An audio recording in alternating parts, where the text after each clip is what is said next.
नमस्कार दोस्तों, अगर हम बहुत ही कम शब्दों में मनोभाषा विज्ञान को समझें तो मनोभाषा विज्ञान एक इंटरडिसिप्लिनरी अप्रोच है। यानी कि अंतर विषय टॉपिक है जिसमें हम मानव मस्तिष्क और भाषा के संबंधों का अध्ययन करते हैं। और इस अध्ययन के अंतर्गत हम ये सीखते हैं, हम ये जान पाते हैं कि हम किस तरह से भाषा को सुनते हैं, बोलते हैं और समझते हैं। इसमें कुछ कीवर्ड्स आते हैं जैसे भाषा अर्जन, यानी कि हम भाषा को कैसे बोलते हैं। यानी कि अगर 2 साल का बच्चा है और उसको अपनी माता से बोलता है कि मम्मी मुझे पानी दे दो, तो ये भी मनोभाषा विज्ञान की ही प्रक्रिया है। उसमें एक चीज़ और आती है कि भाषा की समझ, यानी कि हम किस तरह से भाषा को समझते हैं। यानी कि लैंग्वेज कंप्रिहेंशन की बात मैं कर रहा हूँ। पहला तो हम किस तरह से भाषा को बोलते हैं, दूसरा है कि भाषा को हम किस तरह समझते हैं, तीसरा क्या है कि भाषा का उत्पादन। भाषा का उत्पादन का कहने का मतलब ये है कि कोई भी अगर जब विचार आता है, कोई भी चीज़ हम बोलते हैं तो हमारे मस्तिष्क में किस तरह से वो विचार शब्दों के रूप में रूपांतरित होता है, तब जाके हम उसको बोलते हैं। तो ये तीसरा की है मनोभाषा विज्ञान के अंतर्गत। चौथा जो है वो भाषा और हमारी स्मृति को लेकर के है। मेमोरी एंड लैंग्वेज की बात कर रहा हूँ मैं कि कैसे हम नए शब्दों को अपने दिमाग में संग्रहित करते हैं, पुराने शब्दों को व्याकरण के अनुसार एक सांचे में ढाल के अपने दिमाग में रखे रहते हैं। अब इन चीज़ों को, इन चार कीवर्ड्स को समझने के लिए हम थोड़ा सा 3 सिद्धांतों पे बात करूँ मैं। हालांकि जो साइकोलॉजी पढ़े होंगे उनको और अच्छे से समझ आएगी। पहला जो सिद्धांत है वो नॉम चॉम्स्की का यूनिवर्सल ग्रामर का सिद्धांत है। नॉम चॉम्स्की कहते हैं कि जो भाषा है वो जन्मजात क्षमता है, जन्मजात क्षमता है जो भाषा को सीखने में मदद करती है।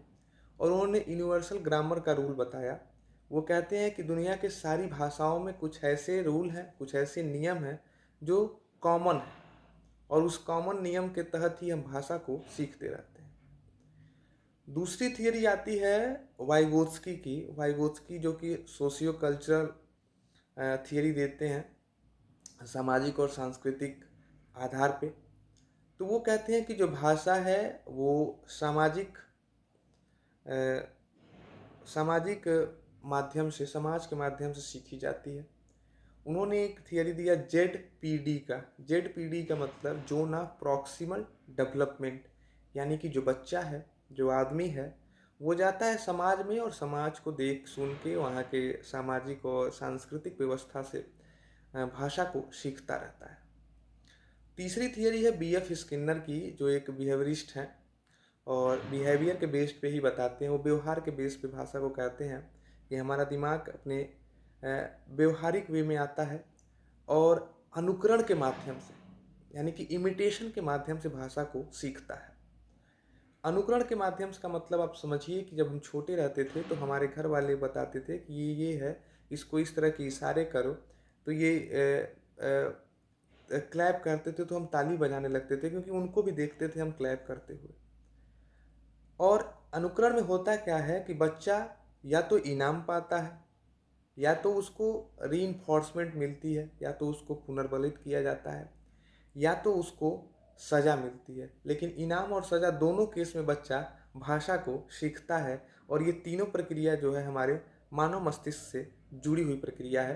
तो ये रही मनोभाषा विज्ञान के तहत किस तरह से भाषा को हम बोलते हैं, समझते हैं और उसको अपने मस्तिष्क में संग्रहित करते हैं। क्योंकि जो मनोभाषा विज्ञान के अंतर्गत जो अध्ययन होता है वो हमारे मन स्थिति, अंतर मन में जो विचार बनते हैं। किसी भी भाषा के 2 पक्ष होते हैं, एक भाव, एक बाह्य होता है और एक अभ्यंतर होता है। तो अभ्यंतर में जो हमारे विचार, जो हमारे भाषा का विकास है, उसमें मनोभाषा विज्ञान को पढ़ा जाता है। तो उम्मीद करता हूँ मनोभाषा विज्ञान आपको समझ में आया होगा। मिलते हैं एक नई वीडियो के साथ, जुड़े रहिए चैनल के साथ। तब तक के लिए नमस्कार।